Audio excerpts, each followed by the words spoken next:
सहनाववतु सहनौ भुनक्तु सह वीर्यं करवावहै तेजस्विनावधीतमस्तु मा विद्विषावहै। ॐ शान्ति शान्ति शान्तिः। गुरुर्ब्रह्मा गुरुर्विष्णू गुरुर्देवो महेश्वर गुरुदेव परं ब्रह्म तस्मै श्री गुरवे नमः। चिन्मयं व्यापि यत्सर्वं त्रैलोक्यं सचराचरं तत्पदं दर्शितं येन तस्मै श्री गुरवे नमः। तस्मै श्री गुरवे नमः।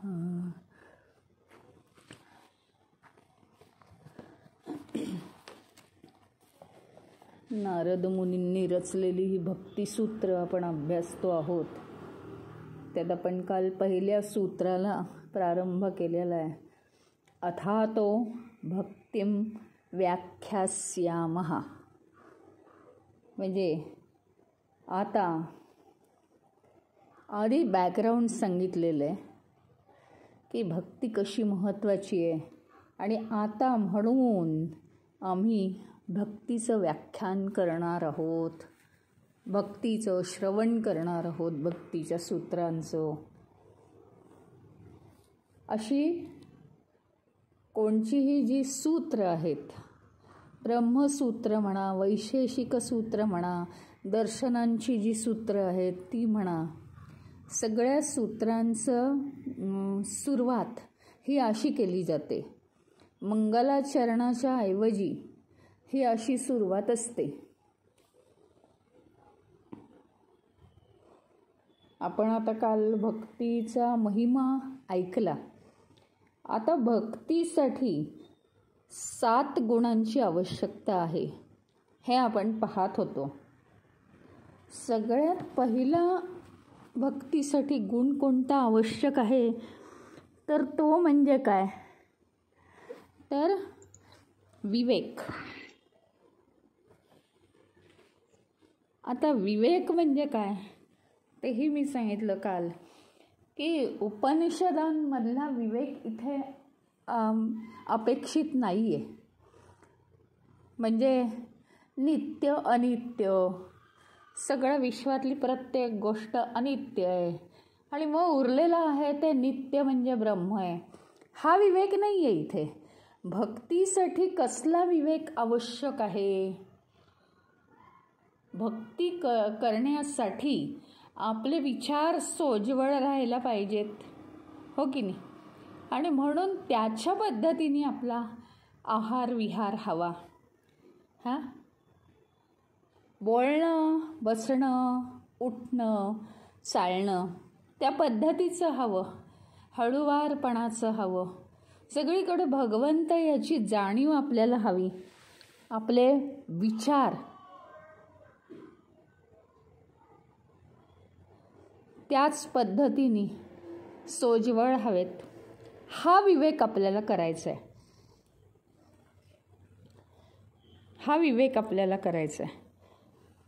अत्यंत महत्त्वाचा विवेक आहे तो. आहार. तो आहारसुद्धा कसा करायचा? भगवद्गीतेच्या 17व्या अध्यायात हे सांगितलेलं आहे की आपला आहार कसा असावा. म्हणजे जर फार जड आहार झाला असेल तर भगवंताची भक्ती करायला डोळे तर उघडे पाहिजेत. नाही तर भक्ती करण्यासाठी गेलो झोपून, असं व्हायला नको. भगवत भक्तीमध्ये मन रमण्यासाठी आपला आहार विहार तसा असायला पाहिजे. त्याच्यानंतर आपली वर्तणूक तशी असायला पाहिजे. बॉडी लँग्वेज ज्याला म्हणतात. आवश्यक त्या ठिकाणी सगळीकडे नम्र होऊन. आणखीन काय आवश्यक आहे तर विचार आपले आपले विचार भक्तीने युक्त पाहिजेत, सगळे भक्तियुक्त विचार हवेत. म्हणजे काय होईल तर आपल्याला भक्तीच्या मार्गाने जाणं सोपं होईल. भक्ती ही अत्यंत सोज्वळ प्रेमाने भरलेली गोष्ट आहे. ती अशा म्हणजे कसंही वागून ते विचार येणार नाहीत. त्या विचारांमध्ये हळुवारपणा हवा आपल्या रोजच्या विचारांमध्ये, तेव्हा कुठे आपल्याला भक्ती साधू शकेल. हा इथे नारदांनी महत्त्वाचा मुद्दा मांडलेला आहे. दुसरा गुण काय केले फक्त त्यांचाच नंबर. दुसरा गुण आपल्यामध्ये कोणता असायला पाहिजे तर आपल्या सगळ्या इच्छांपासून आपण दूर झालं पाहिजे.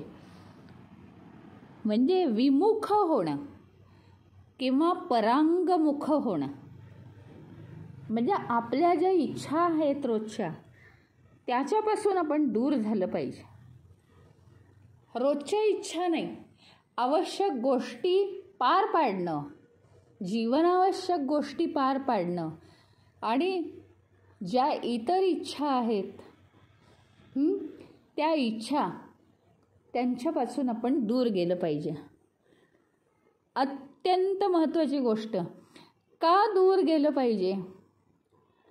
कारण भगवंताची भक्ती करताना फक्त भगवंताचाच विचार हवा आहे.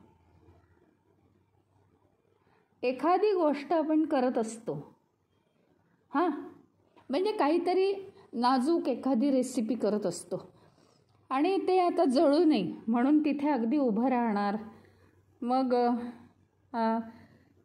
कोणी काय हाक मारत असेल, नाही लक्ष देणार नाही किंवा गॅसच घालव, नाही तर मग लक्ष नाही देणार, मी आता येत नाही आहे, मी 10-15 मिनिटांनी येईन, हातातलं काम झाल्यावर येईन. म्हणजे काय हवं असतं आपल्याला? ते करण्यासाठी आपल्याला पूर्णपणे एकाग्र झालेलं हवं असतं. तेव्हा कुठे ते गॅसवरचा पदार्थ अजिबात जळणार नाही आणि अतिशय छान होईल, अतिशय सुंदर त्याचा सुगंध सुटेल आणि मनासारखं होईल. हेच अगदी भक्तीमध्ये सुद्धा लागू आहे. कसं? भगवंताची भक्ती करताना दुसरे विचार आले तर ती भक्ती होईल का?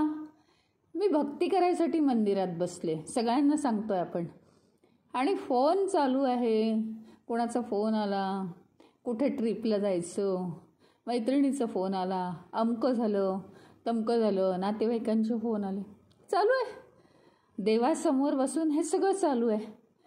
मध्येच फोन आला, अच्छा मग आत्ता जायचं का? मग चला चालले, फोन उचलून निघाले. भगवंताची भक्ती ही अशी नाही आहे. इतकी स्वस्तात भगवंताची भक्ती नाही आहे. बाकीच्या सगळ्या गोष्टींसाठी आपल्याला एकाग्रता लागते, तर भगवत भक्तीसाठी ती एकाग्रता उलट त्याच्या दुप्पट लागणार आहे. एक म्हणजे केवळ एक भाव पाहिजे. इतका भगवंत, इतका आपण त्याची भक्ती केली पाहिजे की आपला स्वतःचा आपलेपणा न राहता आपण त्याच्यात विरून गेलो पाहिजे. इतकी आपली भक्ती पाहिजे. त्याला म्हणायचं परांगमुख. म्हणजे इतर सगळ्या गोष्टींपासून, सगळ्या म्हणजे इतर बाकीची इच्छा वगैरे त्यापासून तर दूर जायचंच आहे, पण परअंगमुख सुद्धा. परअंग म्हणजे काय? बाकीच्या इच्छांच्या विमुख व्हायचंच आहे आपल्याला, पण आपल्या देहापासून सुद्धा, देहाचं सुद्धा भान जेव्हा जाईल त्यावेळी ती खरी भक्ती होईल. देहाबद्दल असलेल्या ज्या इच्छा आहेत त्या सुद्धा जेव्हा आपल्या नष्ट होऊन जातील. आणि किती काय कायमचं काय झोपून राहायचं आहे आपल्याला? नाही. ज्या वेळी आपण भक्ती करणार आहोत, जो काही आपल्या भक्तीचा काळ आहे, मंदिरात जातो, किती वेळ जातो, तिथे काय कायमचे झोपायला जातो की काय? म्हणजे ज्या वेळी भक्ती करायची आहे त्यावेळी बाकीच्या सगळ्या जगातल्या गोष्टी, अगदी आपला देहसुद्धा त्याच्यापासून परांगमुख झालं पाहिजे. तिसरा महत्त्वाचा गुण नारदांनी इथे सांगितला आहे. पहिला काय आहे? विवेक. दुसरा आहे विमुख होणं. आणि तिसरं आहे आता अभ्यास. अभ्यास पाहिजे, भक्तीचा अभ्यास हवा. अभ्यास याचा अर्थ काय आहे? अभ्यास या शब्दाचा अर्थ काय आहे? अभ्यास म्हणजे सतत सतत सतत ती गोष्ट करून पाहून त्याचा काय झालं, की किती भक्ती झाली, आपण अशी भक्ती करत होतो तर काय त्याचे रिझल्ट्स आले. हां, एखादं बघा स्तोत्र आपण एखादं सारखं म्हणतो ना, तर काय व्हायला लागतं माहिती आहे का? कधी कधी ज्या देवाचं ते स्तोत्र आहे त्या देवाचं रूप आपल्या डोळ्यासमोर यायला लागतं, अचानक येतं म्हणजे. तर आपल्याला वाटतं हां, ईश्वराची कृपा झाली. तसं नाही आहे, ते आपल्या मेंदूचं वैशिष्ट्य आहे. डावा मेंदू जो असतो तो बडबडतो, म्हणजे स्तोत्रपाठ करतो, मंत्र म्हणतो, रिपीट करतो. उजवा मेंदू जो आहे तो त्या बाबतीत आपल्याला पिक्चर दाखवतो. त्यामुळे जसं तुम्ही आता समजा गुगलला विचारलं, काहीतरी विचारलं, राम वनवासात असं विचारलं, तर गुगलवर आपल्याला त्या पद्धतीची पिक्चर दिसतात. खरं म्हणजे हे कुठून आलं गुगलवर? तर हे परमेश्वराच्या रचनेतूनच आलं. आपल्याला मेंदूचे 2 भाग असतात, डावा मेंदू, उजवा मेंदू. डाव्या मेंदूने आपण जे रिपीट करतो ते गुगलप्रमाणेच उजवा मेंदू आपल्याला चित्र दाखवतो. मग कधी कधी काय होतं की समजा आता हनुमान चालीसासारखी म्हटली तर काय होतं माहिती का? हनुमान आपल्याला सारखा दिसायला लागतो. दिसायला म्हणजे झोपेत, स्वप्नात, किंवा बसमध्ये डोळा लागला तर, काहीही झालं तर. या उपर आणखीन काय होतं तर आपल्याला त्याचं वास्तव्यसुद्धा जाणवायला लागतं. हे मी आता एवढ्यासाठी सांगते आहे की अभ्यास या विषयावर आपलं बोलणं चाललं आहे. आपण जर एखादं स्तोत्र सारखं म्हणायला लागलो तर मेंदूमध्ये ॲडजस्टमेंट आहे, त्याचा अभ्यास होतो आणि त्याचे मग रिझल्ट्स आपल्याला चांगले मिळायला लागतात. ॲटोमॅटिक ते स्मृती या विभागात जातं सगळं आणि त्याचे रिझल्ट्स मिळतात. आणि आपल्याला वाटतं हे कसं झालं, ते कसं झालं असं वाटतं. किंवा कुणी अंधश्रद्धा ठेवतात की बघा मी रिपीट करत होतो ना म्हणून परमेश्वराने माझ्यावर अनुग्रह केला. तसं नाही आहे ते. आपण त्या वातावरणात जाण्यासाठी, हे बघा छोटी मुलं असतात ना, अगदी नवीन ज्यावेळी ती शाळेत घातली जातात त्यांना ना ते शाळेचं वातावरण काही केलं सूटच होत नाही. सारखं आई आई बाबा बाबा, आई आई बाबा बाबा एवढंच, फार फार तर आजी आजोबा. मग होतं काय माहिती का, शाळेत जायला लागलं त्या बाई, ती मुलं ती इतके गोंधळून जातात, सगळेच रडतात. आणि एखादा नसेलच ना, धैर्यवान असेल मुलगा, छोटा बालक, सगळे रडतात म्हणून तो रडायला लागतो. कंटाळवाणं होऊन जातं त्यालासुद्धा, मग तो रडायला लागतो. आणि मग हळूहळू हळू ते त्या वातावरणात तयार होतात की हां आता इतके वाजले म्हणजे आपल्याला शाळेत जाऊन बसायचं आहे. बाई काय करतात, बाई आपल्याला कागद देतात, रंगीत पेन देतात, मग त्यात रंगीत पेननी रेघा मारायच्या आहेत. मग ते शिकवतात कशा, मग ते गाणी शिकवतात, आपल्याला म्हणायची आहेत, नाही म्हटलं की बाई रागवतात. ह्या सगळ्याला ते कसे सूट होऊन जातात. तसं आपल्या मेंदूचं काम आहे. आश्चर्य वाटण्यासारखं काही नाही. म्हणून इथे हा गुण सांगितला आहे, अभ्यास. तुम्हाला जर भक्ती काय झालं आहे माहिती का, आज तर अशी परिस्थिती आलेली आहे की सगळेजण स्वतंत्र स्वतंत्र स्वतंत्र राहू इच्छितात. म्हणजे माणसांमध्ये जे प्रेम आहे काही ठिकाणी ते असेलही, मी त्याच्यावर कोरडं ओढत नाही आहे, पण काही ठिकाणी म्हणजे बऱ्याच अंशी माणसांमधलं सुद्धा प्रेम कमी झालेलं आहे. तर मग आपल्याला प्रश्न पडतो का नाही पडत? प्रश्न पडतो की हे कशी करायची, भक्ती कशी करायची. कारण आम्हाला प्रेम जर माणसांवर करणं येत नाही तर न दिसणाऱ्या परमेश्वरावर कसं प्रेम करता येईल. आता ती मूर्ती आहे, तो फोटो आहे, पण ती कल्पना आहे की नाही आपली, तो ईश्वर आहे म्हणून, ती शक्ती आहे आणि ती कल्पना आहे, हे काही वाईट नाही, पण व्यक्ती नाही आहे ना ती. मग ती भक्ती आपल्याला जमत नाही. याच्यासाठी सांगितलेलं आहे अभ्यास. अभ्यास याचा अर्थ रिपीट करून करून करून ती क्रिया, त्याचा ध्यास लागला पाहिजे, याला म्हणायचं अभ्यास. आणि अभ्यास आवश्यक आहे. मी म्हटलं त्याप्रमाणे की मेंदूमध्ये आपल्या ॲटोमॅटिक सगळ्या प्रक्रिया होतात, स्मृती विभागात सगळं साठवलं जातं.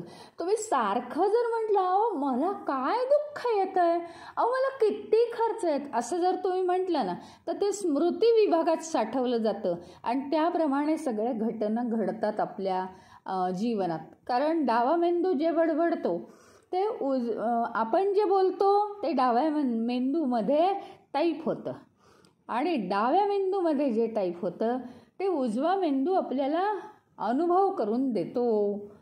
इतकं सहज आहे, इतकं सरळ आहे सगळं.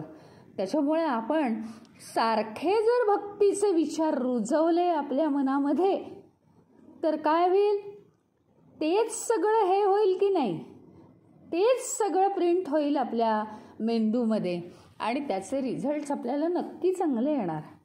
चौथा गुण काय आहे तर ही भक्ती वाढण्यासाठी आपण काही क्रिया करतो आहोत का? नुसतीच भक्ती परमेश्वरावर, नुसतंच रिकाम टेकड्यासारखं जाऊन बसायचं मंदिरात, नुसतंच देवासमोर बसायचं नाही. अभ्यास तर करायचाच आहे, पण ईश्वर काय म्हणतो माहिती आहे, हे बघ तू असा माझ्यासमोर बसून काही होणार नाही, तू कर भक्ती खुशाल कर, पण तू फक्त स्वतःपुरतं जगतोयस. ही सगळी माझी लेकरं आहेत. तुम्हाला माहिती आहे का, बाकीचं सगळ्यावर तुम्ही पांघरून घाला, पण गांधीजींचं एक वाक्य मला नेहमी आठवतं, हा देश माझा जो आहे अतिशय गरीब आहे. प्रत्येक गरीबाला या देशामध्ये जोपर्यंत अंगभर कपडे नाहीत तोपर्यंत मी अंगभर कपडे घालणार नाही, म्हणून ते पंचा नेसायचे. हा विचार खूप मोठा आहे. सावरकर किंवा लोकमान्य टिळक का हो त्यांनी स्वतःचं आयुष्य वाहून टाकलं? कारण माझ्या पुढे कधी बघितलं नाही अशा नवीन जन्मणाऱ्या माझ्या देशवासियांना सुखाचे दिवस येऊ देत. ही काय आहे, ही परमेश्वराची सेवा आहे, ही परमेश्वराची सेवा आहे. आणि नक्की दुसऱ्या जन्मात ते काहीतरी ईश्वरच झालेले असणार. ईश्वराची भक्ती करणं म्हणजे पहिली गोष्ट म्हणजे विवेक करणं, बरोबर आहे, विमुख होणं बरोबर आहे, अभ्यास करणं हेही बरोबर आहे, पण नुसतं स्वतःपुरतं जगलेलं परमेश्वराला नको आहे. तो म्हणतो ही सगळी माझी लेकरं आहेत, प्रत्येकाला काही ना काहीतरी अडचणी आहेत त्यांच्या भोगांनुसार. जे जे तुला शक्य आहे, तुला काय शक्य आहे ते मला सगळं कळतंय, पण तुला कळतंय का स्वतःच्या स्वार्थापलीकडे जाऊन ते तू करायचं आहेस. या सगळ्या लोकांसाठी तुला जे शक्य आहे ह्याचा अर्थ इथे असा नसतो की खूप अगदी पाठ मोडून त्यांच्यासाठी परिश्रम करायचे आहेत किंवा त्यांच्यासाठी काही पैसे द्यायचे आहेत किंवा काहीतरी खूप सहन करायचं आहे त्यांच्यासाठी, असं नसतं. आपण येता जाता छोट्या मोठ्या गोष्टी, अनेक गोष्टी आपण करू शकतो. जे आपण प्रवृत्त होऊ त्या गोष्टी आपण करू शकतो त्यांच्यासाठी. त्याच्यामुळे त्यांनी सांगितलं इथे क्रिया. क्रिया म्हणजे काय तर परोपकारी वृत्ती किती आहे, आधी वृत्ती निर्माण झाली पाहिजे. साधी गोष्ट आहे हो. एखादा मनुष्य रस्त्यावरून चाललाय, हा म्हातारा गृहस्थ आहे बिचारा, छत्री नाही त्याच्याजवळ. आजोबा तुम्हाला छत्री देऊ का, कुठे राहता तुम्ही, छत्री देणं शक्य नाही, तुम्हाला पाणी हवं आहे का, हां काहीही. म्हणजे ही छोटी गोष्टसुद्धा, हे एक आपलं उगीचंच उदाहरण दिलं मी, पण इतकं आपल्या आजूबाजूला लक्ष पाहिजे की छोट्या छोट्या गोष्टी कोणाला काय हव्यात. पाण्याला काय पैसे पडतात, पण आम्हाला सुखासीन असं घरात राहून आम्हाला लोकांच्या अडचणी कळत नाहीत. ते कळलं पाहिजे. त्याचं कारण ही सगळी सृष्टी, ही सृष्टीत असलेली सगळी माणसं ही परमेश्वराची लेकरं आहेत.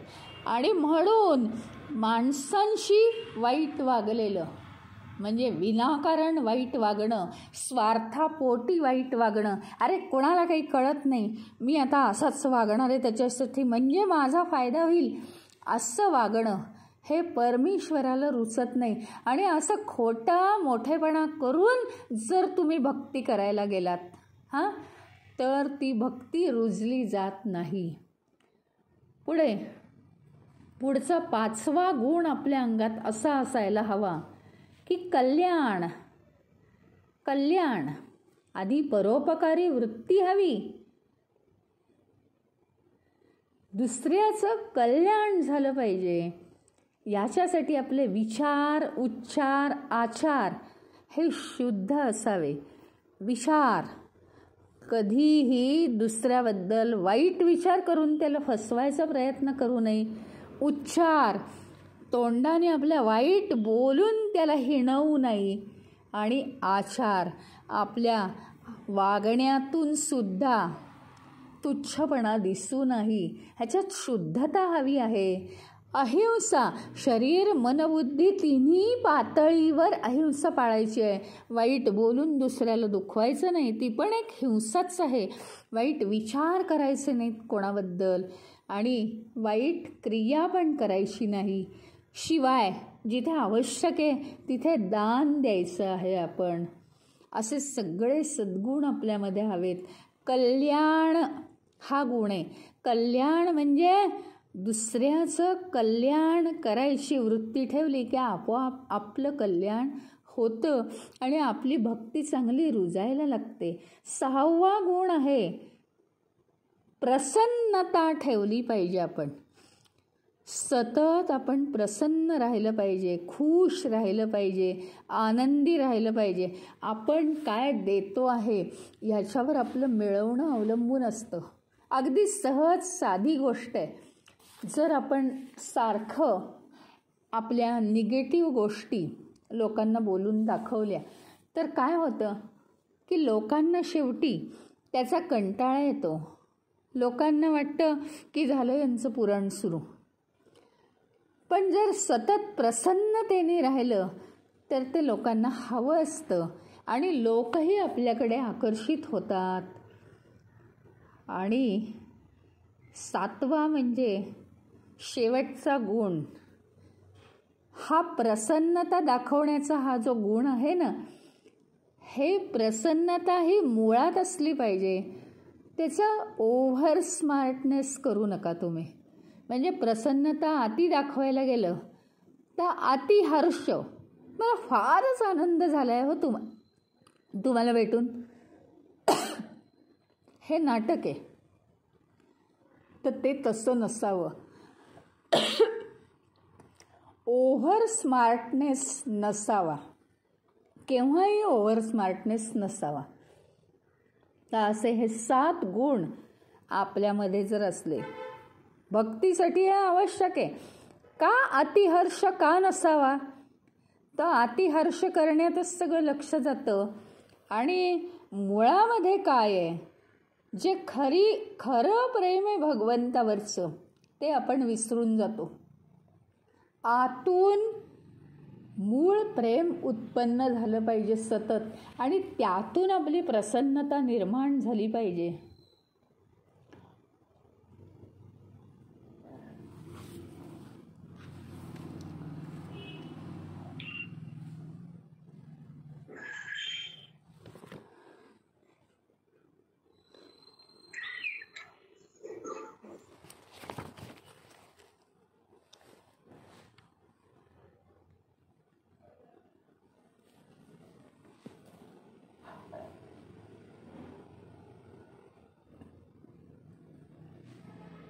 आता कितीही तुम्ही म्हणजे ज्ञान मार्गाने जायचं ठरवलं बरं का, म्हणजे भक्ती करत असताना मी अतिशय सात्विक विचारांचा आहे, मी अतिशय नैतिक मूल्य पाळतो, मी कधीही खोटं बोलत नाही, असं अगदी काटेकोरपणे तुम्ही वागलात, कितीही परिपूर्ण जीवन जगण्याचा तुम्ही प्रयत्न केलात, तरीसुद्धा असं जीवन आपल्याला ईश्वराची भक्ती मिळवून देत नाही. ईश्वराची भक्ती हे हळूहळू आपल्यामध्ये ते प्रेम निर्माण करावं लागतं ईश्वराबद्दल.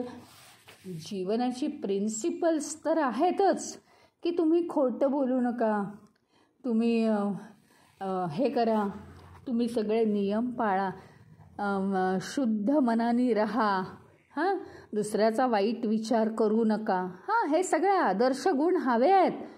पण असं करून नुसतं बसलं खाटेवर तर काही होणार नाही, भक्ती नाही त्याला अभ्यासच केला पाहिजे. ईश्वराची अनुभूती मिळवायची असेल तर आपल्याला क्रियाशील झालं पाहिजे. त्याच्याशिवाय मनामध्ये आपल्या प्रसन्न चित्तता आणली पाहिजे, ईश्वराबद्दल निस्संशय भाव आणला पाहिजे. तर आणि दुसरी गोष्ट म्हणजे ईश्वराबद्दल आपल्याला तळमळ वाटायला लागली पाहिजे. आणि ती तळमळ म्हणजे काय, आपल्याला प्रश्न सोडवताना जशी तळमळ असते तशी तळमळ उपयोगाची नाही, शांतीपूर्ण तळमळ. शांतीपूर्ण तळमळ, हो शांती आहे, पण तरीसुद्धा तो एक ध्यास आहे. म्हणजे अगदी त्याच्याशिवाय फारच बेचैन होता, आता मला ईश्वरच भेटत नाही, असं नाही की त्यांनी काय ब्लड प्रेशर लागावं, असं नाही, पण शांतीपूर्ण ध्यास पाहिजे. हो, आपल्याला ईश्वराचा अनुभव प्राप्त करून घ्यायचा आहे आणि हळुवारपणा त्याच्यात पाहिजे. मग ते प्रेम ईश्वराबद्दलचं आपल्यामध्ये येऊ लागतं. पूर्ण शांती स्वतःमध्ये अवतरली, पूर्ण शांती, कारण ईश्वर शांतमयच आहे ना, ईश्वर शांतमय, आणि तो आपल्यामध्ये उतरण्यासाठी आपल्याला त्याच्या समान व्हायब्रेशन्स आपल्यामध्ये निर्माण केली पाहिजेत, तरच ते ईश्वरत्व आपल्यामध्ये उतरेल.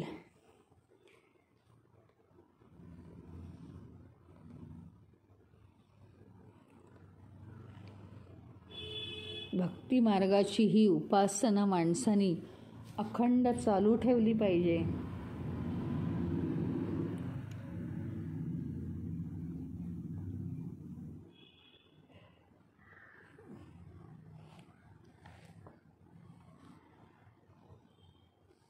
आणि भक्तीचं तर असं आहे की कित्येक वर्ष सतत त्या भक्तीचा अभ्यास. परत अभ्यास म्हणजे काय, तुम्ही म्हणाल आता आमची वय झाली, आम्ही अभ्यास कसा करणार. अभ्यास म्हणजे काय, सतत सतत सतत ईश्वराचं सखोल चिंतन करणं. मग आता तुम्ही म्हणाल की हे तरी कसं करायचं, वेगवेगळ्या वेळेस वेगवेगळं करू शकतो. सकाळच्या वेळी काय, कोणाला सवय असते काहीतरी देवाची स्तोत्रमंत्र म्हणायची, मग त्यावेळेस ते स्तोत्रमंत्र म्हणताना त्या ते ईश्वराशी एकरूप होऊन एकीकडे कामं चालू आहेत, एकीकडे ईश्वराचा भाव मनात येतोय आणि शांत चित्ताने, कारण ईश्वर शांतमय आहे, शांती आहे, शांतीपूर्ण आहे ईश्वर. त्याच्यामुळे आपण जर पूर्ण शांत असलो तर आपल्यामध्ये ईश्वर प्रवेश करतो, तरच होऊ शकतं हे. मग दुसरं काय आहे, तुमचे आता 4 वाजले, 3 वाजले, भजनाची वेळ झाली. मग भजन म्हणतात तुम्ही, त्याच्यात इतकं रममाण होऊन जा, किंवा घरात एखादं भजन म्हणता आहात त्यात तुम्ही एवढं रममाण होऊन जा, ते ईश्वराला डोळ्यासमोर आणा. ती भक्ती, ती सुद्धा भक्ती महत्त्वाचीच आहे ना, ती पण भक्ती महत्त्वाची आहे. म्हणजे काय तर भक्तीचा सारखा अभ्यास झाला पाहिजे. कधी मंदिरात गेला, डोळे मिटले, पूर्णपणे मनात ईश्वराचं स्मरण करा, ही एक भक्ती आहे. दिवसभरातनं सगळी कामं करत करत काहीतरी तोंडाने म्हणा, काहीतरी आपण म्हटलं ना पाठांतर, कोणताही मंत्र श्लोक, अगदीच नसेल काही पाठ तर भजनं तर येतातच. भजनही पाठ नाहीत, जप तर येतोच. तो जर मनात करत राहिलो तर आपण स्वयंपाक करताना सगळे त्याच्यात ते व्हायब्रेशन उतरतात आणि घरातल्या सगळ्या लोकांना ते चांगलं खायला तरी मिळतं. म्हणजे 2 कामं होतात की वेळ तर वाया जात नाही आपला. कामच असतात खूप, आम्ही कसं करणार वगैरे, वेळ नाही वाया जात. आणि शिवाय चांगले आपले विचार राहिल्यामुळे ते सगळं चांगलं विचारयुक्त अन्न घरातल्या माणसांना मिळतं. ईश्वराचं ज्याच्यात अधिष्ठान आहे, ईश्वराचं नामरूप ज्याच्यात ओतलं जातं, असं अन्न घरातले लोक खाऊन तेही तसेच सोज्वळ होतात, भक्तिमय होऊन जातात. अशा पद्धतीने नारद म्हणतात की भक्तीचा अखंड अभ्यास केला तरच ही भक्ती पूर्णपणे आपल्यात मुरते आणि तरच ईश्वराचा अनुभव येऊ शकतो. नाहीतर कधीतरी 15 दिवसातनं एकदा, कधीतरी 6 महिन्यातनं एकदा, कधीतरी वर्षातून एकदा आमच्या कुलदैवताला आम्ही गेलो, अशी भक्ती नाही उपयोगाची. आणि काही अंशी हेही खरं आहे की फक्त भक्ती करायसाठी मंदिरातच जावं लागत नाही, पण विपर्यास करायचा नाही आहे, याचा विपर्यास करायचा नाही. म्हणजे काय की काय आम्ही म्हणतो, हां मग ईश्वर भेटायला काय मंदिरातच जावं लागतं का, मग तो घरात नाही का. हां, काही अंशी हे बरोबर आहे. ज्यांना मंदिरात जायची खूप अडचण आहे त्यांनी तो ईश्वर चांगला मनोमन आठवावा आणि घरात बसून करावं. मंदिरातच का जायचं, मंदिरं का वेडं म्हणून बांधली आहेत का.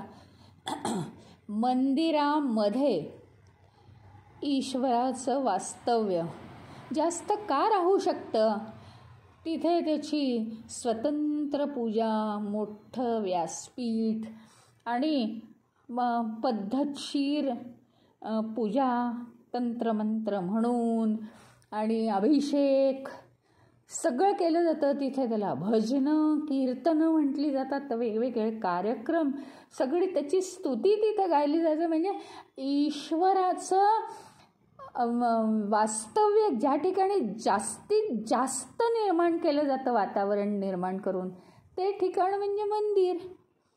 यालाच एक उदाहरण म्हणजे काय आहे की 1ली ते 10वी मुलं शाळेत का जातात.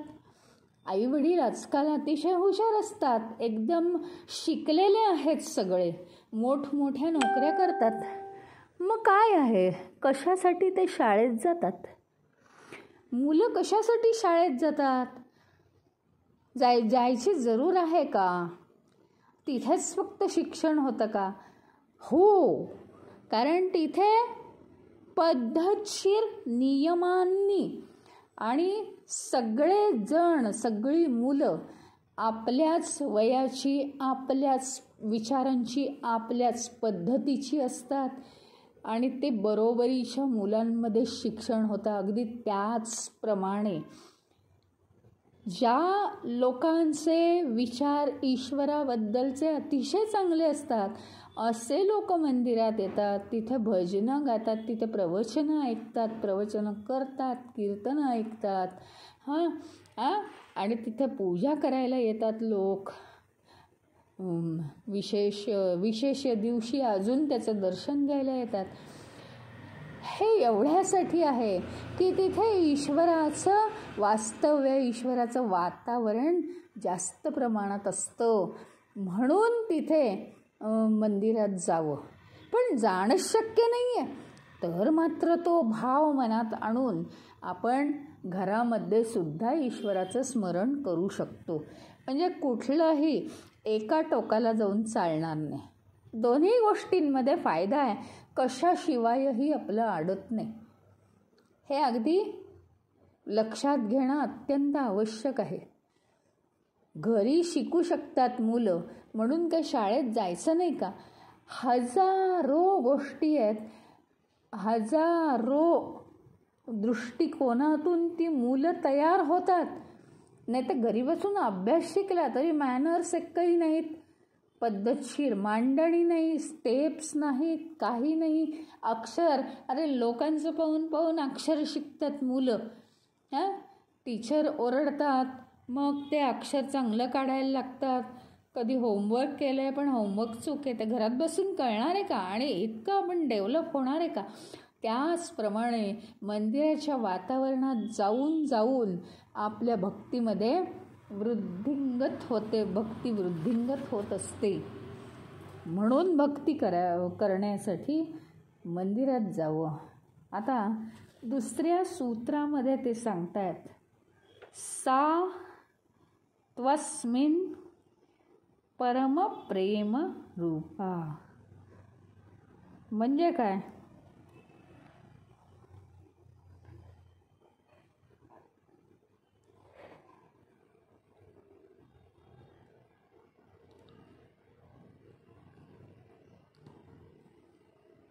परमेश्वराच्या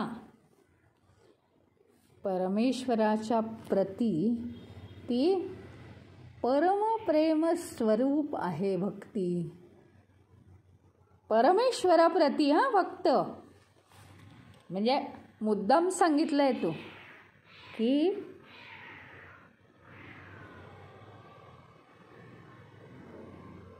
सा तू अस्मिन. अस्मिन म्हणजे या परमात्म्यामध्ये, या ईश्वरामध्ये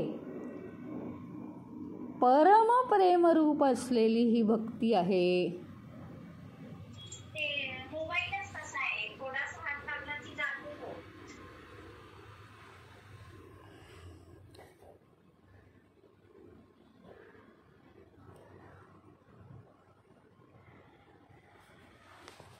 फक्त ईश्वराप्रती. माणसांमधलं कुठल्याही नात्यामधलं प्रेम हे भक्ती नाही आहे, हे या सूत्राद्वारे स्पष्ट होतं. सा तू अस्मिन. अस्मिन म्हणजे या परमेश्वराप्रती परमप्रेमरूपा. ती भक्ती या परमेश्वराप्रती परमप्रेम स्वरूप आहे. म्हणजे परमेश्वरावर परमप्रेम करणं म्हणजे भक्ती, असं थोडक्यात. ईश्वराविषयी फक्त जे परमप्रेम आहे आपल्या मनात, त्याला म्हणायचं भक्ती. त्याचं कारण आहे की हे जे परमप्रेम आहे, हे प्रेम ईश्वरावरचं कशावरही अवलंबून नसतं. परमप्रेम याला महत्त्व आहे बरं का. नुसतं म्हणजे काहीतरी आपण मागणं, ईश्वराला काहीतरी आपण मागणं, हे प्रेम नाही आहे, म्हणजे ही भक्ती नाही आहे. ते ठीक आहे, म्हणजे त्याच्या विरुद्ध मी नाही, ते तुम्ही मागासुद्धा, काही म्हणणं नाही माझं. त्याला आपला सखा समजून तुम्ही मागा, पण ती भक्ती नाही. आपला विषय सध्या भक्ती आहे.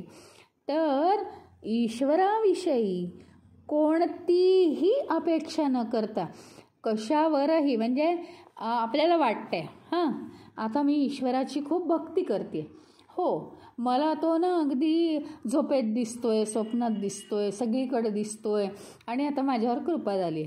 मग काय होतं माहिती का, संसारात मुरलेला जीव आहे काय म्हणतो, परमेश्वरा मला तेवढं हे दे ना, मला तेवढं ते दे ना, मी या अडचणीत सापडले, सहज म्हणतो आपण. आणि ते जर मिळालं तर ती भक्ती वाढत जाते, ते नाही मिळालं तर ती भक्ती वाढत नाही. ईश्वर आपल्याकडे लक्ष देत नाही. हे जे आहे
काय नाही, आवाज नाही का मग. हां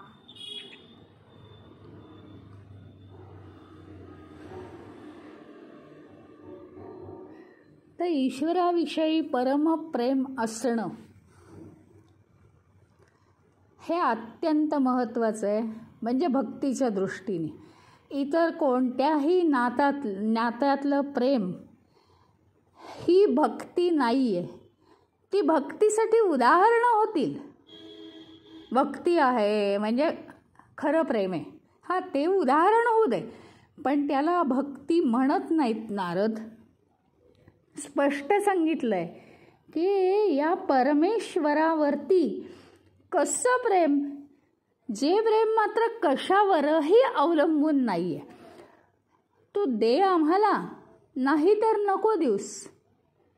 कारण काय आहे, ईश्वराला तर खरंच अशी प्रार्थना करावी आपण की जे काही म्हणजे मला तुला हे मागावंसं वाटतंय, ते मागितल्यानंतर मिळालं आणि नाही मिळालं माझी भक्ती कमी होऊ देऊ नकोस कधी. कारण मला काहीच कळत नाही माझं कल्याण कशात आहे. मी तुला 100 गोष्टी मागीन, त्यातलं जे माझ्या कल्याणाचं आहे, जे माझ्यासाठी योग्य आहे तेच तू मला दे, बाकीचं देऊ नकोस. इतकी जर ईश्वरावर आपली श्रद्धा असेल तर त्याला म्हणायचं भक्ती. त्याला म्हणायचं भक्ती. स्वतःपासून हटकून वागलं पाहिजे. आणि जे प्रेम कशावरही अवलंबून नाही, पण ते नुसतं प्रेम आहे ईश्वरावर. ईश्वरावर असणं आणि कशावरही अवलंबून नसणं, असं जे प्रेम आहे त्याला परमप्रेम म्हणायचं, त्याला भक्ती म्हणायचं. कशाचीही तिथे अपेक्षा नाही आहे. म्हणजे अक्षरशः तुम्हाला सांगते की जन्मभर जरी मोक्षप्राप्तीसाठी साधना केली भरपूर, तरी शेवटी भक्ती कशी पाहिजे हे पहा. परमेश्वरा मला मोक्ष देणं योग्य आहे का, मला या विश्वाची सेवा करण्यासाठी पुन्हा तू मला जन्माला घालणार आहेस, ते तुझ्या हातात आहे. तुला जे हवं ते तू कर. याला म्हणायचं भक्ती, याला म्हणायचं परमप्रेम. संपूर्ण प्रेमाचं आपलं मन संपूर्ण ईश्वराकडे, कशातही बाकी मन नाही आहे. म्हणजे बाकीच्या गोष्टी काय आपण सोडून दिल्या आहेत आणि संन्यास घेतला असं नाही आहे. करतोय आपण सगळं, पण ते काय आहे, केवळ हे जीवन चालावं, केवळ आपलं देह भक्तीसाठी व्यवस्थित राहावा म्हणून आपण करतोय. त्याच्यासाठी आपण काय करायचं आहे, तर संपूर्ण आपलं मन आपण भगवंताकडे वळवलं पाहिजे. याचाच अर्थ काय, बरं ठीक आहे, माझ्या जीवनात हे दुःख आलं आहे ना, ठीक आहे, ते तू योग्यतेच तू देणार आहेस मला, पण आता या दुःखाला सावरून नेण्याची शक्ती मला तू दे, म्हणजे त्याला पार करण्याची शक्ती मला दे. कधीही आपण असं नाही म्हणू शकत की मला दुःख देऊ नको. त्याचं कारण ते काय त्यांनी दिलेली नाहीत खिशातनं काढून दुःख, आपण जे केलेले आहेत कर्माची फळं आहेत. बस हा विश्वास जर ईश्वरावर असेल तर त्याला परमप्रेम स्वरूप भक्ती म्हणतात. सतत प्रेममय विचार वाहत राहणं आपल्या मनातून आणि प्रत्येकाला ईश्वर समजून कधीही दुसऱ्याचा विचार हा उलटेपणाने करता कामा नाही. आपण कोणाही बद्दल उलटा विचार आपण करायला नको. आणि सतत नारायणाचा विचार म्हणजे काय, तर कुठे कोणी समोर आलेला आहे आणि तो काहीतरी वेगळं वागतो आहे, तर तो वेगळ्या कारणासाठी वागत असेल. कारणं हजारो असतात, बॅकग्राऊंड हजारो असतात. आपल्याला वाटतं आपल्याच बाबतीत तसं काहीही नसतं. आपण आपलं मन खराब होऊ द्यायचं नाही आणि जितकं प्रेम आपण परमेश्वरावर करू मनातून, समोरचा माणूस वेडावाकडा वागतोय आणि तुम्ही त्याचे पाय धरायला जाल असं नाही. कॉमन सेन्स तर हवाच आहे, पण मनातून प्रेम भरून आलं पाहिजे, करुणा भरून आली पाहिजे. काहीतरी दुसरं कारण असेल, काहीतरी वेगळं बॅकग्राऊंड असेल, बिचारा दुःखी असेल म्हणून तो असा करतोय. बाकी व्यवहाराला तुम्हाला काय आरेला कार्य करा, काहीही माझं म्हणणं नाही, पण विचार मात्र नारायणाविषयीचाच विचार अंतःकरणामध्ये राहू दे. आणि याच अंतःकरणाच्या प्रवृत्तीला भक्ती म्हणतात. अनन्य प्रेम, अनन्य प्रेम, प्रेमाशिवाय दुसरं काहीही नाही. ज्ञानेश्वर माऊलींना या विश्वाविषयी अनन्य प्रेम भरून आलं होतं, म्हणून तर त्यांनी पसायदान मागितलं की या विश्वामध्ये हा जो दुष्ट माणूस असतो त्याच्या दुष्टपणाला काय कारण आहे माहिती आहे का, केवळ अज्ञानाचा अंधार. आणि म्हणून ते म्हणतात दुरितांचे तिमिर जाओ. ही जी दुष्ट माणसं आहेत ना, त्यांच्यातलं तिमिर म्हणजे अंधार, अज्ञानाचा अंधार निघून जाऊ दे आणि त्यांना अतिशय ज्ञानयुक्त त्यांना बनवू दे, म्हणजे ते कधीच दुष्टपणाने वागणार नाही. मनुष्य दुष्टपणाने मुद्दाम वागत नाही, त्याला ज्ञान नाही आहे, असं प्रेम भरून येणं याला म्हणतात अनन्य प्रेम. आपल्याला सगळ्यांना खरं म्हणजे प्राण्यांबद्दल किंवा दुसऱ्या गोष्टींबद्दल, वस्तूंबद्दल किंवा आणखीन कोणाहीबद्दल आपल्याला प्रेम असतं, नसतं असं नाही आहे. फक्त काय आहे की या सगळ्या प्रेमापेक्षा हे जे शुद्ध प्रेम आहे हे वेगळं आहे, अत्यंत वेगळं आहे, दिव्य प्रेम आहे हे. याच्यात आहे ना, आपण काय होतं माहिती का, प्रेमाने काहीतरी करून जातो आणि नंतर त्या व्यक्तीशी आपण अपेक्षा ठेवतो की मी नाही का यांच्या अडचणीच्या वेळेस असं असं केलं होतं, मी आज अडचणीत पडल्यावर हे आलेसुद्धा नाही. याचा अर्थ काय आहे माहिती का, मागचं काहीतरी लक्षात ठेवून आपण अपेक्षा करतोय. परंतु ही जी अनन्य भक्ती आहे, कोण कधी कुठे भेटला होता का नव्हता, काय करायचं ते मदत त्याला करून टाकली, परत त्याचा विचार नाही, ह्याला म्हणायचं अनन्य भक्ती. ज्या प्रेमामध्ये ज्या प्रेमामध्ये परतफेडीची अपेक्षाच नाही आहे, ते आपल्या मनात आलं असेल तर आपण करावं, परत आपल्याला काही हवं असेल तर ते करूच नाही. मग कशाला पाहिजे करायचं, शो करायचा आणि परत त्याच्याकडनं अपेक्षा करायची, म्हणजे डबल संसार करतोय आपण. भगवंताकडे वळायसाठी आधीच संसार कमी केला पाहिजे आणि मग भगवंताचे विचार मनात भरले पाहिजेत. तर इथे तर काय आपण डबल्स क्रिएट करून ठेवतोय. तसं करायची काही गरज नाही. आपल्याला जर इच्छा नसेल तर आपण शोसाठी मदतच करू नये. पण आपल्याला जर भक्त व्हायचं आहे तर ही सगळी परमेश्वराचीच लेकरं आहेत. अरे छोट्या मोठ्या गोष्टी देऊन काय होणार आहे? जे आपल्याकडे पडूनच राहिले ते एखाद्याला देऊन टाकलं, परत त्याचा विचार करायचा नाही. इतकी मौल्यवान, अरे जर मौल्यवान वस्तू होती तर ती आम्हाला का बरं नको होती? आमच्या घरात उपयोग होत नाही. मग उपयोग होत नाही म्हणून जर दिलेली आहे तर त्याच्या परतफेडीची आपल्याला अपेक्षा नको, अजिबात अपेक्षा नको. आणि या प्रेमामध्ये परतफेडीची अजिबात अपेक्षा नसते. त्याला म्हणायचं भक्ती. भक्ती ही स्वतंत्र असते, कुणाच्याही वागण्यावरती अवलंबून नसते. परमेश्वर आपल्याला काय देतो काय नाही देत ह्याच्यावर भक्ती अवलंबून नाही. त्यालाच भक्ती म्हणायचं.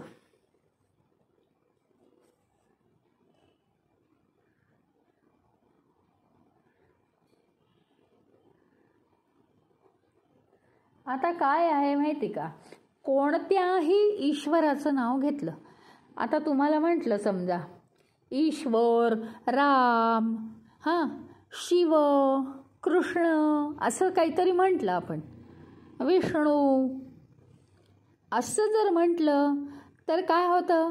तुम्हाला तोच एक ईश्वर वाटतो. आणि म्हणून इथे शब्द हा वापरला अस्मिन, म्हणजे ह्या म्हणजे ह्या ईश्वराचा, ह्या परमात्म्यावर अनन्य प्रेम करणं म्हणजे भक्ती.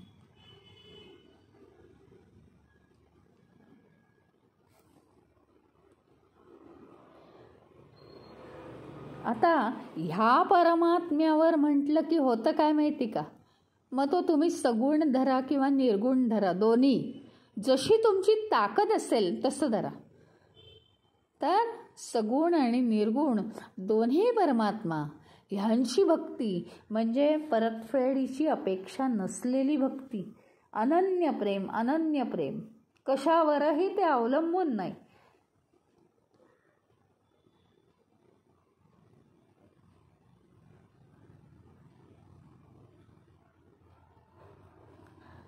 ईश्वर एकच गोष्ट आहे बरं का, की ईश्वरावर जर अनन्य प्रेम केलं तर जीवन जगण्याची जबरदस्त प्रेरणा मिळते आपल्याला. ती एक ईश्वर आपल्यावर मोहिनीच घालतो. काय आहे? अगदी साधी गोष्ट आहे. आपण जर अनन्य प्रेम केलं तर आपण ईश्वराशी जोडले जातो. हे बघा, आपण आता मोबाईल शिकायला लागलो, आपण मोबाईलशी जोडले जातो. मोबाईल शिकायचा मला कंटाळा येतो बाबा, तर आपण मोबाईलशी जोडले जात नाही. साधी गोष्ट आहे ना. आपल्याला एखाद्या गावात काम आहे तर सारखं सारखं आपण तिथे जातो, म्हणजे त्या गावाशी आपलं नातं जोडलं जातं. अगदी हाच विचार आहे काय, की जर आपण ईश्वरावर सारखी अनन्य भक्ती केली तर ईश्वर या संकल्पनेशी आपण जोडलो जातो. जगातलं सगळ्यात श्रेयस्कर ते आहे की नाही. सगळ्या गोष्टींशी जोडलं जाऊन त्याचे तेवढे लिमिटेड फायदे आहेत, पण ईश्वराशी जोडलं जाणं ह्याचा अनलिमिटेड फायदा आहे. जीवन जगायला एक जबरदस्त प्रेरणा मिळते आणि कोणत्याही गोष्टींनी आपल्यामध्ये कमी अधिकता येत नाही. म्हणजे अहंकार वाढतही नाही आणि फ्रस्ट्रेशनही येत नाही. आपला आत्मविश्वास अति वाढतही नाही आणि आत्मविश्वास आपला कमीही होत नाही. ईश्वराकडून योग्य अशी प्रेरणा मिळत जाते हे जीवन जगायला. ही तर बेसिक गोष्ट झाली. पण ईश्वरावर प्रेम करणं हे सगळ्यात श्रेयस्कर आहे.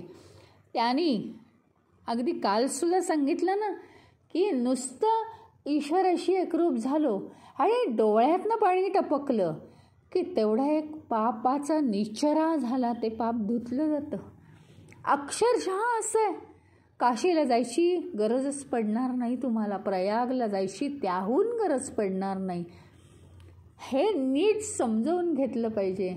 त्यामुळे नारदांनी स्वतः अनुभवलेलं हे जे भक्तिसूत्र आहे, भक्ती आहे, ती त्यांनी सूत्रात मांडली आहे. त्याच्यात जबरदस्त अर्थ आहे. तर आज आपण इथे दुसऱ्या सूत्र संपलेलं आहे आणि आपण आज इथे थांबूया.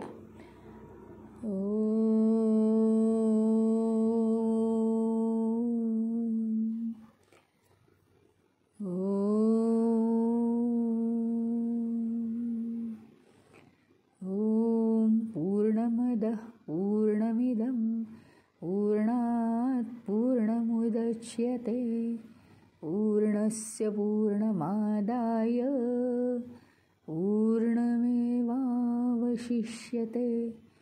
ॐ शान्ति शान्ति शान्तिः. हरि ओम. श्री गुरुभ्यो नमः. हरि ओम.